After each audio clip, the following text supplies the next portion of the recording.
السلام علیکم ورحمۃ اللہ وبرکاتہ۔ دوستو، آپ تمام ناظرین کا دینی مسائل میڈیا یوٹیوب چینل پر استقبال ہے، خیر مقدم ہے۔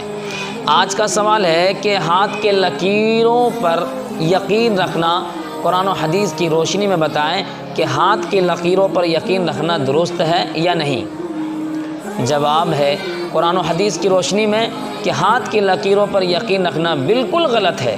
بہت سارے لوگ نجومی کے پاس جاتے ہیں، بہت سارے لوگ پنڈتوں کے پاس جاتے ہیں، کسی مولویوں کے پاس جاتے ہیں، تو یاد رکھیں ایسے لوگ جو آپ کو بھوشیوانی کرتے ہیں، ایسے لوگ جو آپ کے اگلی باتیں بتاتے ہیں کہ آپ کے ساتھ یہ ہونے والا ہے، آپ کے ساتھ یہ ہونے والا ہے، آپ کے ساتھ یہ ہونے والا ہے، اور آپ کے ہاتھ میں یہ لکھا ہے کہ آپ کو 4 بیٹی ہوگی اور 2 بیٹا ہوگا، یہ ساری باتیں من گھڑت ہیں۔ کہیں سے کہیں تک اس کا ثبوت نہیں ہے کہ کوئی ہاتھ پڑھ کے بتا دے کہ بھائی میرے قسمت میں کیا لکھا ہے۔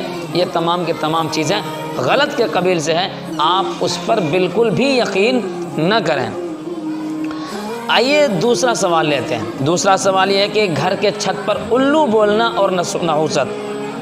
اگر کسی مکان کے چھت پر الو بیٹھ جائے یا کوئی شخص الو دیکھ لے تو اس پر تباہیاں اور مصیبتیں آتی ہیں۔ لوگ ایسا کہتے ہیں، کیا یہ ایسا کہنا درست ہے کہ کسی کے گھر پہ یا چھت پر یا کہیں پر بھی الو بیٹھ جائے تو کیا وہاں پر نحوست آتی ہے؟ اس لیے کہ ہمارے مغرب ممالک میں بہت سے گھروں میں لوگ الو کو پالتے ہیں، تو آپ یہ بتائیں کیا یہ بات صحیح ہے؟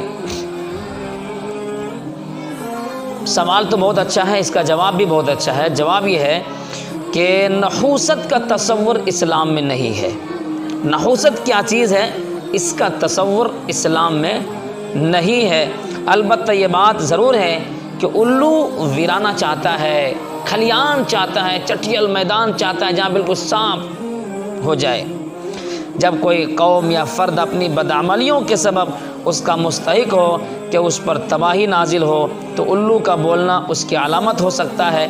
خلاصہ یہ کہ الو کا بولنا تباہی و مصیبت کا سبب نہیں بلکہ انسان کی بدعملیاں اس کا سبب ہے۔ انسان کا اعمال کیسا ہے، انسان عمل کیسا کرتا ہے، اگر وہ برا عمل کرتا ہے تو اس کے ساتھ برا ہوگا، اگر انسان اچھا کام کرتا ہے اور اچھی باتوں کی طرف لوگوں کو بلاتا ہے تو اس کے ساتھ اچھائی کا معاملہ کیا جائے گا، اس کے ساتھ اچھا ہوگا۔ اور کوئی انسان دن رات آبائی تباہی اور برائیوں میں لگا رہے گا تو اس کے ساتھ برا ہوگا۔ آئیے چلتے ہیں اگلے سوال کی طرف۔ اگلا سوال ہے کہ شادی پر دروازے میں تیل ڈالنے کی رسم۔ یوں تو ہمارے معاشرے میں بہت سی سماجی برائیاں ہیں، لیکن شادی بیاہ کے معاملے میں ہمارے توہم پرست لوگ حد سے زیادہ بڑھ گئے ہیں۔ شادی والے دن جب دلہا میاں دلہن کو لے کر گھر آتا ہے تو دلہا اور دلہن اس وقت تک گھر کے دروازے کے اندر نہیں آ سکتے جب تک گھر کے دروازے کے دونوں طرف تیل نہ پھینک دیا جائے۔ بعد ازاں اس کے بعد دلہن اس وقت تک کسی کام کو ہاتھ نہیں لگا سکتی جب تک ایک خاص قسم کا کھانا جس میں بہت سی اجناس شامل ہوتی ہے اس کو پکا نہیں لیتی۔ میرے خیال میں یہ سراسر توہم پرستی اور فضول رسمیں ہیں، کیونکہ شریعت محمدی صلی اللہ علیہ وسلم میں ہمیں ایسے کسی رسم و رواج کا پتہ نہیں ملتا۔ برائے مہربانی آپ شریعت کی روح سے بتائیں کہ اسلامی معاشرے میں ایسے رسوم کی کیا حیثیت ہے۔ بھائی آج بھی بہت ساری رسمیں ہیں، انشاءاللہ دھیرے دھیرے ان تمام رسموں پر میں ویڈیوز بناؤں گا اور آپ تمام ناظرین کی خدمت میں پیش کروں گا۔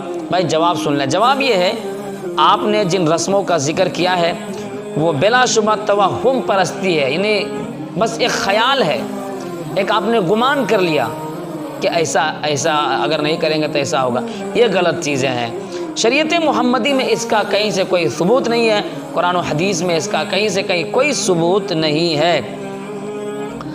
غالباً یہ ایک اس قسم کی دوسری رسمیں جو ہمارے دوسرے لوگ کرتے ہیں ان رسموں میں سے ایک رسم ہے۔